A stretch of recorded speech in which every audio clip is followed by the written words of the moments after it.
Hey everybody, welcome to my channel. Today we're going to be looking at some IELTS speaking questions. Alright, let's get started. Part 1, relax.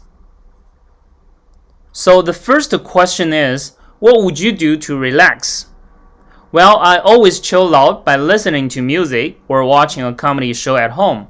If I get enough leisure time, I'll go to the movies with my BFFs and do some shopping in the big shopping complex. Sometimes I'll enjoy some me time by going for a hike alone, which is quite the way to get close to nature. Alright, let's take a look at the vocabularies and expressions. Chill out, to relax after you have done something tiring or stressful. BFF is kind of an abbreviation. Best friend forever. Me time, the time a person has to himself or herself in which to do something for his or her own enjoyment. Alright, the second question is, do you think doing sports is a good way to relax? Yeah, of course. I've kept the habit of working out in the gym for years. It's quite the way to release my stress, especially when I have a hectic study schedule in life. I find it beneficial to recharge my batteries in my life. Okay, let's take a look at the vocabularies. Hectic. So a hectic situation is one that is very busy and involves a lot of rushed activity. Recharge one's batteries. To rest and relax for a period of time so that you feel energetic again. Okay, let's move on. Number 3. Do you think vacation is a good time for you to relax? Absolutely.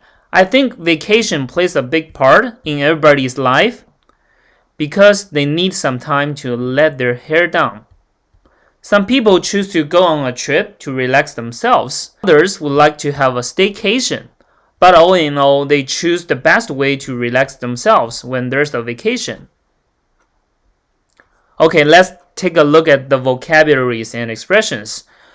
Let somebody's hair down, to allow yourself to behave much more freely than usual and enjoy yourself. Staycation. Staycation is a holiday in which leisure activities are pursued while staying at one's own home. Okay, one last question. Do you think students need more relaxing time? Well, yeah, definitely. It's essential to give more relaxing time to students because their courses are pretty overwhelming during the semester, and they need more time to blow off some steam in their school or college life. They can be more efficient in their academic study if given more time to unwind. Okay, let's take a look at the vocabularies and expressions. Blow off some steam, to do or say something that helps you to get rid of strong feelings or energy. Unwind, to relax and allow your mind to be free from worry after a period of work or some other activity that has made you worried. Okay, that's all for today. Thank you for watching. I'll see you next time. Bye.